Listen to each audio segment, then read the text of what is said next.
এক লোক তার নতুন বউকে নিয়ে নৌকায় চড়ে ঘুরতে বের হয়েছে। তারা ঘুরতে ঘুরতে যখন নদীর মাঝখানে চলে আসলো, তখন হঠাৎ করেই নদীর মধ্যে তুফান শুরু হয়ে গেল। বিশাল বড় বড় দানবীয় ঢেউ দেখে লোকটির স্ত্রী বলতে লাগলো, আজই মনে হয় আমাদের জীবনের শেষ দিন। নৌকা ডুবে আমরা দুজনেই মনে হয় মারা যাব। কিন্তু এদিকে স্বামী বেচারা খুবই শান্তশিষ্ট ভাবে নিশ্চিন্তে বসে আছে। তার ভাব দেখে মনে হচ্ছে কিছুই ঘটেনি। স্বামীর এই অবস্থা দেখে তার স্ত্রী বলল, কি ব্যাপার, তুমি কি ভয় পাও না? তখন লোকটি হাসতে হাসতে খোলস থেকে তরবারি বের করে তার স্ত্রীর গলায় ধরে বলল, এখন কি তুমি ভয় পাচ্ছ?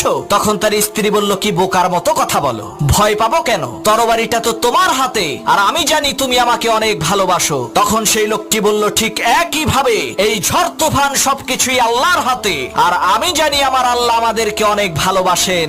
আমার এই তরবারির নিচে তুমি যেমন নিরাপদ, ঠিক একই ভাবে মহান আল্লাহ তাআলার দেওয়া এই ঝড় তুফানের মাঝেও আমরা তেমনি নিরাপদ।